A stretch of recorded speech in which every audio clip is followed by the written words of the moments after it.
ಪ್ರತಿ ತಿಂಗಳು ರೇಷನ್ ಅಂಗಡಿಯಿಂದ ಆಹಾರ ಧಾನ್ಯ ಪಡೆದುಕೊಳ್ಳುತ್ತಿರುವ ಕರ್ನಾಟಕ ರಾಜ್ಯದ ಎಲ್ಲ ಬಿಪಿಎಲ್ ಮತ್ತು ಅಂತ್ಯೋದಯ ರೇಷನ್ ಕಾರ್ಡ್ ಇರುವ ರಾಜ್ಯದ ಎಲ್ಲ ಬಡ ಕುಟುಂಬಗಳಿಗೆ ಕೇಂದ್ರ ಸರ್ಕಾರ ಮತ್ತು ರಾಜ್ಯ ಸರ್ಕಾರದಿಂದ ಇದೇ ಜೂನ್ 30ರ ಒಳಗಾಗಿ ಈ ಕೆಲಸ ಮಾಡುವುದು ಕಡ್ಡಾಯ. ಇಲ್ಲಾಂದರೆ ನಿಮ್ಮ ಕಾರ್ಡ್ ಬಂದ್ ಆಗಲಿದೆ. ಈ ಕೆಲಸ ಮಾಡಿಲ್ಲ ಅಂದರೆ ನಿಮಗೆ ಮುಂದಿನ ತಿಂಗಳಿನಿಂದ ಯಾವುದೇ ರೇಷನ್ ಆಹಾರ ಧಾನ್ಯ ದೊರೆಯುವುದಿಲ್ಲ.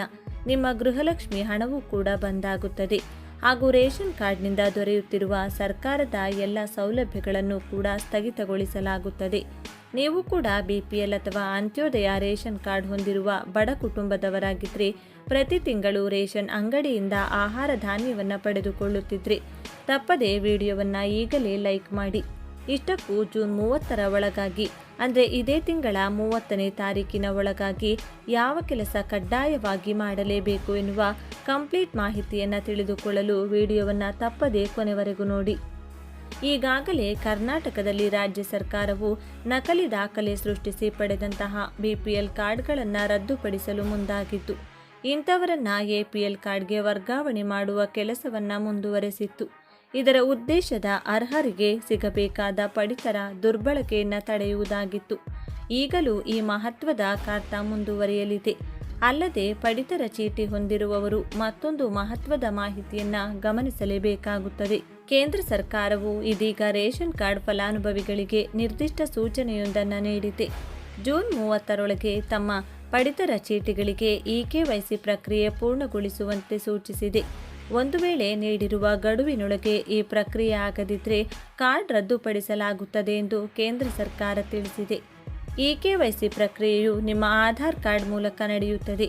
ಇದರಲ್ಲಿ ನಿಮ್ಮ ಕುಟುಂಬದ ಎಲ್ಲ ಸದಸ್ಯರ ಗುರುತಿನ ಪರಿಶೀಲನೆಯನ್ನು ನಡೆಸಲಾಗುತ್ತದೆ. ಇದರಿಂದ ನಕಲಿ ಕಾರ್ಡ್ಗಳು ಅನರ್ಹ ವ್ಯಕ್ತಿಗಳ ಲಾಭ ಪಡೆಯುವುದು, ಮರಣದ ನಂತರವೂ ಕಾರ್ಡ್ ಬಳಕೆಯಂತಹ ಸಮಸ್ಯೆಗಳನ್ನು ತಡೆಯಲು ಸಾಧ್ಯ ಆದಂತಾಗಲಿದೆ ಎಂದು ಸರ್ಕಾರ ತಿಳಿಸಿದೆ. ತಾಂತ್ರಿಕ ದೋಷಗಳಿಂದ ಅಡಚಣೆಗಳು ಮತ್ತು ಮಾಹಿತಿ ಕೊರತೆಯಿಂದಾಗಿ ಈ ಗಡುವನ್ನು ಇದೇ ಜೂನ್ 30, 2025ಕ್ಕೆ ವಿಸ್ತರಣೆ ಮಾಡಲಾಗಿದೆ. ಈ ಗಡುವಿನೊಳಗೆ ಪಡಿತರ ಚೀಟಿದಾರರು ಇದರ ಪ್ರಯೋಜನ ಪಡೆಯಬೇಕಾಗಿದೆ.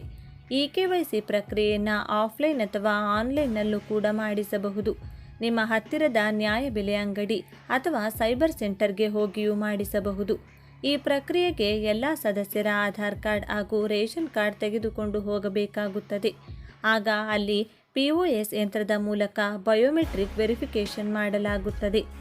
ಆನ್ಲೈನ್ ಪ್ರಕ್ರಿಯೆಗೆ ನೀವು ಮೇರಾ ರೇಷನ್ ಅಥವಾ ಆಧಾರ್ ಫೇಸ್ ಅಥವಾ RD ಅಪ್ಲಿಕೇಶನ್ಗಳನ್ನು ಗೂಗಲ್ ಪ್ಲೇಸ್ಟೋರ್ನಿಂದ ಡೌನ್ಲೋಡ್ ಮಾಡಬಹುದು. ಆಧಾರ್ ನಂಬರನ್ನು ನಮೂದಿಸಿ OTP ಮೂಲಕ ದೃಢೀಕರಣ ಮಾಡಿ ಬಳಿಕ ನಿಮ್ಮ ಮುಖವನ್ನು ಸ್ಕ್ಯಾನ್ ಮಾಡುವ ಮೂಲಕ ಪ್ರಕ್ರಿಯೆಯನ್ನು ಮುಗಿಸಲಾಗುತ್ತದೆ.